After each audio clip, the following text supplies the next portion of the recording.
Hi everyone, বেশ কয়েকদিনের video নিয়েই আবার আমি চলে এলাম।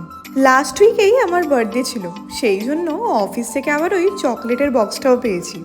অফিস করে এসে যখন বাড়িতে পৌঁছলাম, ইচ্ছা করছিল না আর কিছু রান্না করতে। তো আগে ভাগে আমি জোম্যাটো থেকে একটা দোসা অর্ডার করেছি।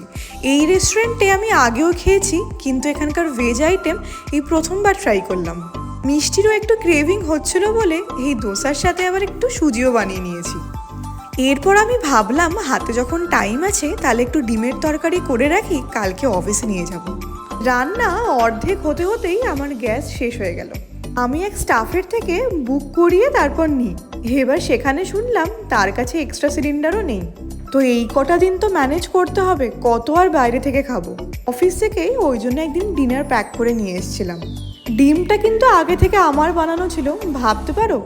ভাত আর ওই পনিরের তরকারিটা এটা নাকি 100 টাকা। এরই মাঝে সপ্তাহে একদিন অফিসে রুদ্রাভিষেক ছিল। তো সকালবেলা একদম রেডি সেডি হয়ে পৌঁছে গেলাম অফিসে। বেশ খানিকটা সকালেই যেতে হয়েছে, কিন্তু যখন পুজোটা শুরু হলো এত ভালো লাগছিল। এই যে এইভাবে মহাদেবের মাথায় দুধ ঢালা হচ্ছে, এটা কিন্তু আমরাও করেছি। পুজো অনেকক্ষণই প্রায় চলেছে, 1-2 ঘন্টা। এরপর অফিসেই ব্রেকফাস্টের অ্যারেঞ্জমেন্ট করা ছিল। ওই দিনকে খাবারটাও যেন আলাদাই ভালো লাগছিল। ব্রেকফাস্ট থেকে শুরু করে লাঞ্চ, হয়তো পুজো বলেই টেস্টটা আরও বেড়ে গেছে। আর আজকে আমি খুবই এক্সাইটেড। কেন জানো? কারণ আমার গ্যাস সিলিন্ডার চলে এসছে প্রায় 3 দিন পরে। নিজের বানানো খাবার খেয়ে সে যে কী তৃপ্তি হয় বলে বোঝাতে পারবো না। এই দেখো, আবার একটা নতুন দিন, কিন্তু প্রচণ্ড বৃষ্টি হচ্ছে সকাল থেকে। কাশ আমি বাড়িতে থাকতাম। ওয়েদারটা এরকম হয়ে গেলে বাড়ির কথা আরও বেশি মনে পড়ে। আজই আমাদের অফিসে লাঞ্চ কি দিয়েছে দেখো, ভাত, ডাল, আলু ভাজা আর আলু সেদ্ধ।